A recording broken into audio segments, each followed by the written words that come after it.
My YouTube channel. आज हम करने वाले हैं क्वेश्चन नंबर 2 एक्सरसाइज 4.1 का। प्रीवियस वीडियो में आपने देखा होगा कि 4.1 का पहला क्वेश्चन के 8 पार्ट्स होंगे, इसमें सेकंड क्वेश्चन के सारे पार्ट होंगे। ठीक है, 2 क्वेश्चन थे इसलिए इसको 2 वीडियो में कन्वर्ट कर दिया गया। तो इसमें बोला क्या गया है, क्योंकि ये देखिए स्टेटमेंट वाले सम हैं, थोड़े से लेंथी होंगे। बाकी जो पिछले क्वेश्चन थे तो बहुत ही ईजी थे। ठीक है, तो इसमें गिवन है the area of rectangular plot is 528 metre square. ठीक है, ये मीटर स्क्वायर होगा। The length of plot in metres is 1 more than twice the breadth, यानी ब्रेथ के ट्वाइस का एक ज़्यादा है। तो हमने यहाँ लिख दिया let the breadth of plot be x, मतलब जो प्लॉट का ब्रेथ होता है वो उसको लेट कर लिया एक्स। अब इसी को क्यों लेट किया, क्योंकि देखिए लेंथ बड़ी है, ब्रेथ छोटी है। हमेशा याद रखना छोटी वैल्यू को ही लेट किया जाता है कुछ केसेस को छोड़कर। तो यहाँ पे ब्रेथ को हमने क्या लेट कर लिया, एक्स मीटर। तो यहाँ लिखेंगे then length of plot be 2x + 1। कह रहा ना 1 मोर है, एक ज़्यादा है, ट्वाइस द ब्रेथ, ब्रेथ के ट्वाइस है। तो ब्रेथ कितना था, x, तो इसलिए हमने लिख दिया 2x + 1 मीटर। अब उसके बाद लिखेंगे अकॉर्डिंग टू क्वेश्चन। क्वेश्चन में क्या कह रहा है, एरिया ऑफ रेक्टेंगुलर प्लॉट कितना है, तो यहाँ लिखेंगे area of plot is equal 528। ठीक है, अब एरिया जो एरिया प्लॉट कैसा है वो रेक्टेंगुलर है, तो रेक्टेंगुलर का एरिया क्या होता है, L × B is equal to 528। L आपका कितना है 2x + 1 और B कितना है आपका, ये है आपका x इज इक्वल टू 528। ठीक है, x का मल्टीप्लाई इससे करेंगे 2x², x का मल्टीप्लाई 1 से करेंगे x 528। इसके बाद लिखेंगे 2x² + x - 528 = 0। ठीक है, तो ये आपका क्वाड्रेटिक इक्वेशन बनी। अब क्वेश्चन में क्या कहा गया था, ओनली क्वाड्रेटिक इक्वेशन बना के छोड़ देना है। ठीक है, क्वेश्चन में कह रहा था जो represent the following situation in the form of quadratic equation, मतलब सॉल्व नहीं करना है। सो ये आपका यहाँ तक क्वेश्चन हो गया। ठीक है, आगे चलते हैं। Question number 2, the product of 2 consecutive positive integers is 306। मतलब 2 कंसेक्यूटिव पॉजिटिव इंटीजर्स हैं जिनका प्रोडक्ट कितना है, 306 है। ठीक है, तो इसके लिए पहले लेट करना पड़ेगा, let the consecutive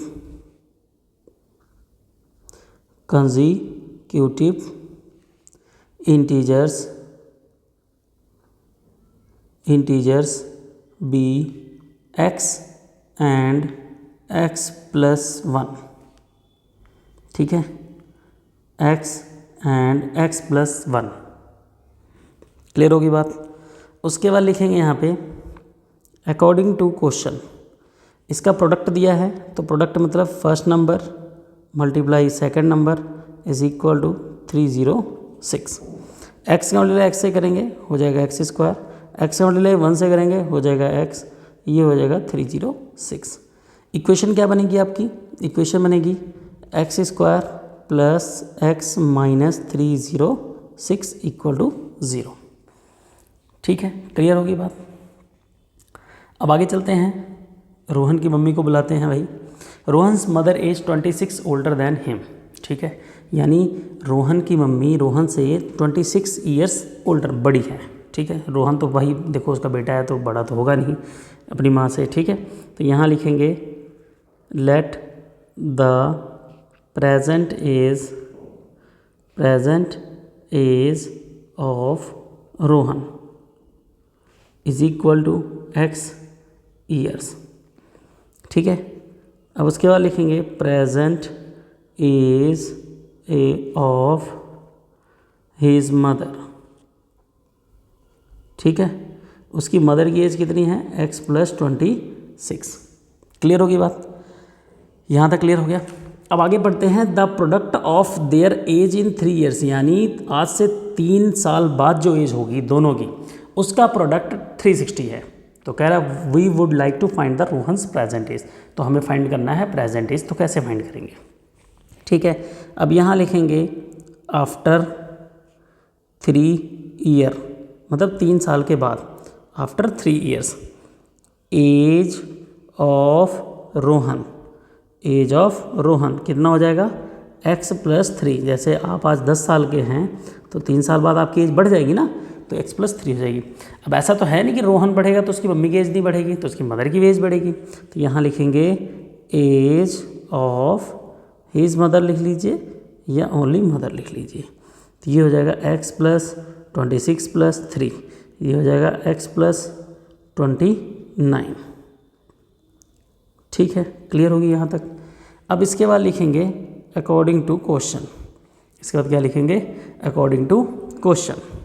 according to question में क्या लिखेंगे, x + 3 into x + 29 is equal to 360। x का मल्टीप्लाई x से करेंगे तो हो जाएगा x², x का मल्टीप्लाई 29 से करेंगे तो हो जाएगा 29x, x का मल्टीप्लाई 3 से करेंगे तो हो जाएगा 3x, और x का 3 का मल्टीप्लाई जब 29 से करेंगे तो हो जाएगा 87 इक्वल टू 360। यहाँ से हो जाएगा x² और ये हो जाएगा 32x और ये हो जाएगा 87 माइनस 360 इक्वल टू 0। यहाँ से हो जाएगा x², यहाँ हो जाएगा 32x और इसको जब माइनस करेंगे तो यहाँ से क्या बचेगा वो देखना है। ठीक है, तो चलिए माइनस करते हैं। माइनस करने के बाद जो बचेगा 273 इज इक्वल टू 0। ये क्वाड्रेटिक इक्वेशन आ गया। क्लियर होगी बात। अब है क्वेश्चन 4 जो है लास्ट क्वेश्चन और मोस्ट इंपॉर्टेंट क्वेश्चन। अब मैं आपको इक्वेशन तो बनाना मैंने बता दिया। इसमें इक्वेशन बनाने के बाद आपने क्या करना है, इसको सॉल्व करना सीखना है 4.2 में और 4.3 में। रीज़न क्या है, कोई भी क्वेश्चन कहीं से भी आ सकता है इस बार। ठीक है, थोड़ा सा बोर्ड एग्ज़ाम इस बार डिफ़िकल्ट है पहले के लेवल से। चलिए देखते हैं। A train travel a distance of 480 kilometre at the uniform speed. किसी भी स्पीड से वो 480 किलोमीटर जाती है।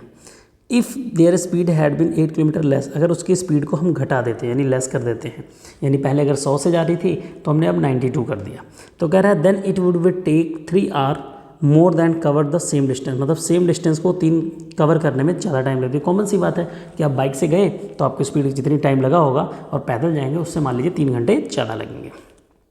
We need to find the speed of train. ठीक है, इस केस में सबसे पहले हम लिखेंगे let the speed of train, let the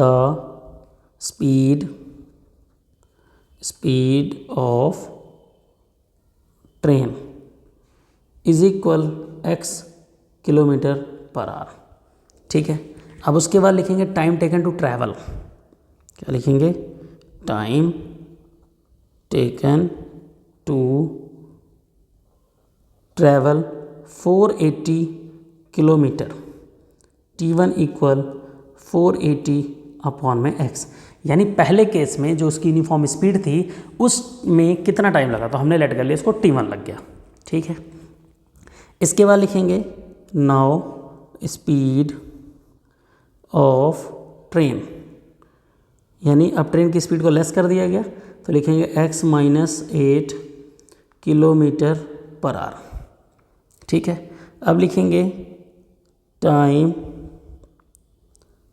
taken to travel 480 kilometre, ये 480 किलोमीटर, यानी अब उसको कितना टाइम लग रहा है, तो मैंने लेट कर लिया T2 लग रहा है, तो T2 equal to time equal to क्या होता है, डिस्टेंस अपॉन स्पीड।